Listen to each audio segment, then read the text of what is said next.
Bless the Lord of my soul. Bless the Lord, oh my soul. Our God is within me. Bless His holy name.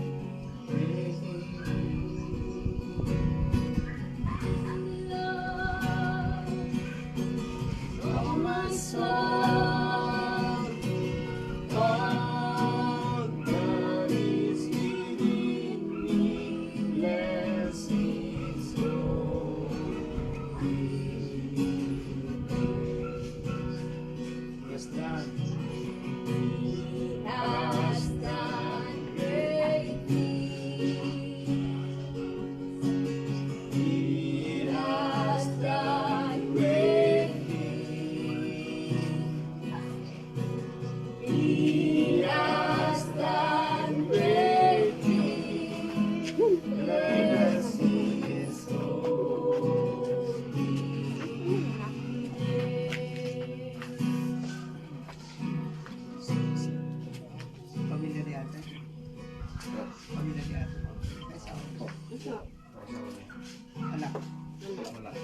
Wala pa? Nasa Amerika.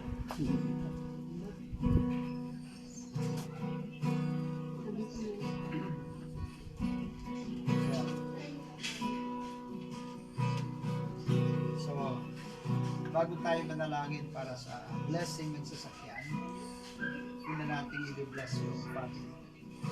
Ano pangalan siya? Si Ate Cruz, Arisa.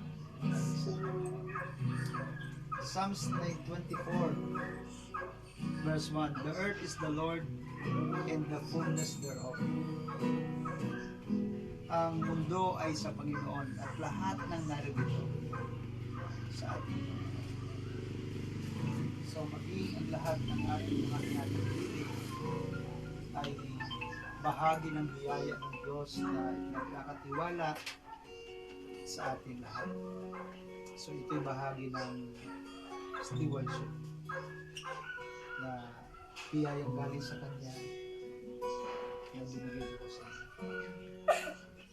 Kaya sa oras dito, ang una natin gagawin ay una sa lahat, kung mayroong mang pinagdadaluyan ng biyaya, ito'y bunga lamang ng biyaya.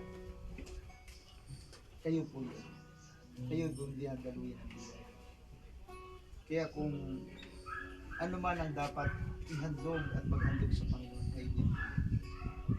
Kaya sa oras dito, i-bless po namin kayo, pag-pray po namin kayo. Na kayo po na pinagkatiwalaan ng Diyos isang saganang biyaya ay lalo pang mag-umako sa kagalakan na kayo lagi nagpapasalamat sa Diyos at lagi po kayo naghahandog din para sa akin. Thank you, Lord. Kaya po inawit natin hihas ng great thing. Kasi lahat ng bagay ay hindi aksidente.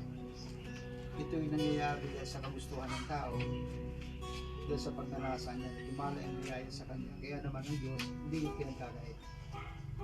Ang kailangan lamang po ay maihandog sa kanya. At maging isang daluyan ng inspirasyon para sa iba naman. Ang pangarap ay hindi naman pinagkakaigos.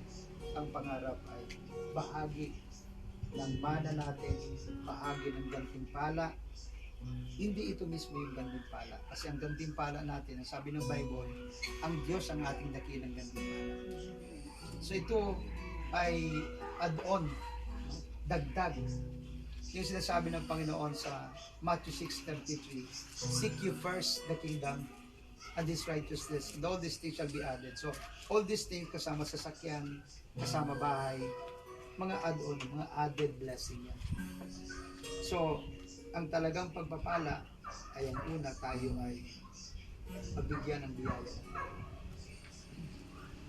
Manalangin tayo para sa ating pag-isipan. Edward, thank you, Jesus.